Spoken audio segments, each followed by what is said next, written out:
தேவன் ஒரு காரியத்தை சொல்லுகிறார். ஆனால் தேவன் நீதி செய்யற அந்த உலகத்துல வாழும் பொழுது டாக்ஸ் கேட்கிறவன் இடர்ல ஆயிடக்கூடாது. அவன் ஏன் கேட்கிறான்? இடர்ல பண்றதுக்காக தான் கேட்கிறான். ஆனா அவனும் இடர்ல ஆகக்கூடாது என்று சொல்லி ஆண்டவர் சொல்றாரு, நீ போய் இந்த பணத்தை செலுத்து, உனக்கும் சேர்த்து கொடு. அந்த பணம் எங்கிருந்து வந்தது? ஆண்டவர் சொல்றாரு, நீ போய் தூண்டில் போடு, அதுல அகப்படுகிற முதல் மீனை எடு, அத வாயை தொற, அதுக்குள்ள நான் என்ன பண்ணிருக்கிறேன்? பணத்தை வச்சிருக்கிறேன், வரிக்கு செலுத்த வேண்டிய பணத்தை வச்சிருக்கிறேன், எனக்கும் உனக்கும் சேர்த்து அதுல இருக்கும், போய் செலுத்து. இன்னைக்கு நீயும் நானும் பண்ண வேண்டியது என்னன்னா, தேவனுடைய வார்த்தையை வார்த்தையாய் கேட்டு என்ன கேட்டோமோ அதை தான் செய்யணும்.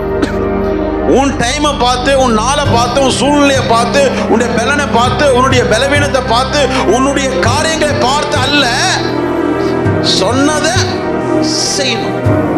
எஸ்னா எஸ், நோனா நோ தான். பெரிதான பணத்தை பார்க்கணும் ஆசைப்படுறவங்க பேதுரு கேட்கல, என்ன ஏசையா எப்படி பேசுறீங்க நீங்க? நம்ம தான் எவ்வளவு மீட்டிங் முடிச்சுட்டு வந்திருக்கிறோமே, காணிக்கை இருக்குது இல்ல, அந்த காணிக்கையில செலுத்துங்க. பேதுரு என்ன பண்ணல?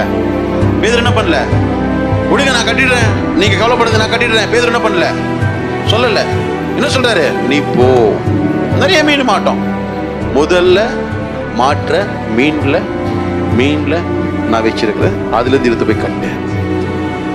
ஆண்டருடைய பிள்ளைகள் நல்லா கவனிங்கம்மா, ஆண்டவர் சம்பவத்துக்கு வரீங்கல்ல, ஆண்டருடைய பிள்ளைகளுக்கு இப்படியான மறைவான ஆசீர்வாதங்களை வச்சிருக்கிறார். புரியுதுங்களா? இவரும் இவர் பழைய போட சொல்றாரு, மீனை பிடிக்க சொல்றாரு, அதை வாயை திறக்க சொல்றாரு, அதுல இருந்து காசு எடுக்க சொல்றாரு. இப்படி நிறைய பேருடைய பக்தி இது கிடையாது. பக்தி தேவன் எதிர்பார்க்கிற பக்தி. அதனால்தான் நாத்தான்வேலுக்கு சொன்னாரு, நாத்தான்வேல் பிலிப்பு வந்து சொல்லும் பொழுது, என்ன நன்மை நசரேத்துல என்ன நன்மை அப்படின்னு கேட்ட நீ இப்ப என்கிட்ட வந்துட்டு தேவகுமாரன் என்ற, இஸ்ரவேலின் ராஜா என்ற, மகிமையானவர் என்ற, இல்ல அவனோட பக்தி எப்படி இருந்தது? அதனால சொன்னார், இதெல்லாம் ஒண்ணுமே கிடையாது, நான் உன்னை அத்தி மரத்தின் கீழே கண்டதுனால நீ என்ன விசுவாசிக்கிற, அந்த விசுவாசம் கிடையாதுப்பா. இனிமே உன் வாழ்க்கையில பின்பற்றி வா. நீ பெரிதானவர்களை எதை குறித்து காண்ப? என்ன குறித்து கிடையாது, உன் வாழ்க்கை குறித்து, நான் வந்த நோக்கத்தை குறித்து நீ காண போற. ஆண்டவர் சொன்னார். தேவனுக்கு பயப்படுகிற பக்தி வேணும், விசுவாசம் உள்ள பக்தி வேணும். ஹல்லேலூயா. இன்னைக்கு நம்மளுடைய போராட்டம்னா சபைக்கு வரதான் பெரிய போராட்டம். சில பேருக்கு ஜெபிக்கிறது பெரிய போராட்டம், குடும்ப ஜெபம் ஒரு பெரிய போராட்டம், வேதவாசிப்பு ஒரு பெரிய போராட்டம், விசுவாசிக்கிறதும் ஒரு பெரிய போராட்டம். நம்மளுடைய வாழ்க்கை ஒழுங்கா இருந்ததுன்னா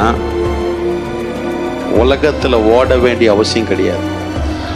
ஓடணும், ஒழுங்கா ஓடணும், தேவ சமூகத்தையும் நாடணும், உலகத்தையும் ஓடணும். நாம தேவ சமூகத்தை விட்டுட்டு உலகத்தை ஓடணும் அப்படின்னா பெரிதானவங்களை காண முடியாது, கேட்கதான் முடியும். பெரிதான மகிமையை பார்க்க முடியாது, கேட்கதான் முடியும். பெரிதான வாழ்வையை காண முடியாது, கேட்கதான் முடியும்.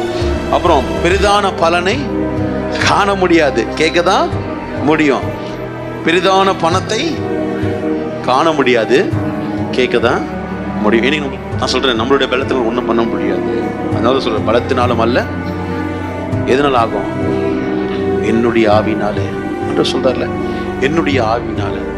அந்த ஆவியில இன்னைக்கு உங்க விசுவாசத்தை போடுங்க, அந்த ஆவியில உங்களோட வைராகியத்தை போடுங்க, அந்த ஆவியில உங்க நம்பிக்கையை போடுங்க, அந்த ஆவியில வளர முயற்சி செய்யுங்க. எல்லாம் ஆகும், அவரால் ஆகும். அங்க வசனம் சொல்லுது, ஆகாரத்தை தண்ணீர் மேல போட்டா அநேக நாட்களுக்கு பிறகு பலனை காண்பாய். இன்னைக்கு நம்மளுடைய ஆவிக்குரிய வாழ்க்கையில, விசுவாச வாழ்க்கையில, தேவன் மேல வைத்திருக்கிற அந்த ரட்சிப்பின் வாழ்க்கையில நம்ம எது மேல போடணும் அப்படின்னா, பரிசுத்த ஆவியானவர் மேல நம்மை போடணும். அப்பதான் நான் என்ன பண்ண முடியும்? பலன் கொடுக்க முடியும்.